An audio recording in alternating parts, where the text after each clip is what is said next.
Akola obulungi asiimibwa nabo ekityo ekitongole ekivunaanyizibwa ku mutindo mu ggwanga ekya Uganda National Bureau of Standards kitongoza empaka ze bagenda okusiimiramu amakampuni agakoze obulungi mu kisanja ky'okuweereza wabula nga baakugoberera ennambika 7 ng'omukugu bw'ayongera okunnyonnyola. For this year we're using 7 assessment criteria to gauge the several products that are considered for the award.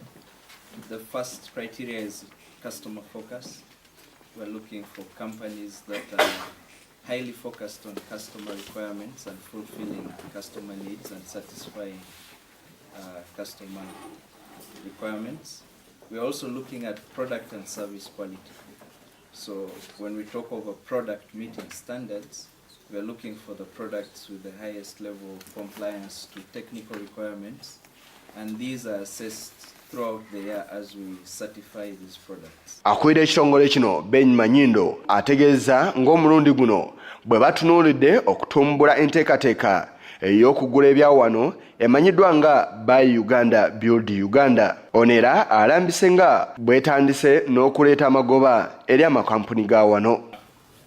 The technical team will have found to be compliant with the criteria, a very stringent criteria. But what is underpinning the theme for 2017 is the government policy of BUBU. I hope we all know what BUBU is. Buy Uganda, Build Uganda. So we are putting emphasis on that as the technical team go out to interact with the companies that have certified products.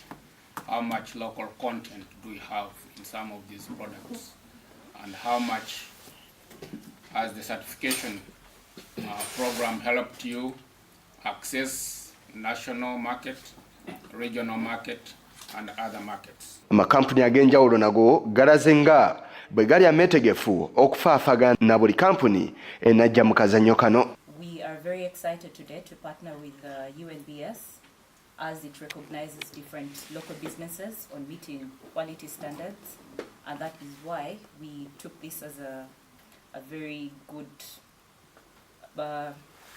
way to come on board with UNBS when they came to us to partner with them on this. Yeah, trying to take back this award because we believe that we have actually done ourselves a good job this year, and we are the contender to beat. So we are here yet again, and we are taking this as an opportunity to actually, be with the people who have actually made us what we are. The cosmetics industry today is, very competitive with very many players that maybe haven't even visited these offices. Enteekateeka y'okusiima amakampuni agakoze obulungi yakubeerawo ku nkomeyo y'omwezi guno era nga mulimu amakampuni agatali gamu agatadde ensimbi mu kazannyo kano. Wabula Ben Manyindo ayogedde ku nsonga eno n'ategeeza nga bwe batagenda kuttira ku liiso kampuni yonna. A 7-point criteria under which all the companies are going to be assessed. So that's the first one. And it's going to be done in a transparent manner by a committee to be able to evaluate according to this criteria. Gonna sigwe mulundi ogusoose ng'enteekateeka ng'eno etegekebwa n'omwaka oguyise enteekateeka y'emu nayo yaliwo. Yisa Kigongo ku lwa Channel 44 Oregolo.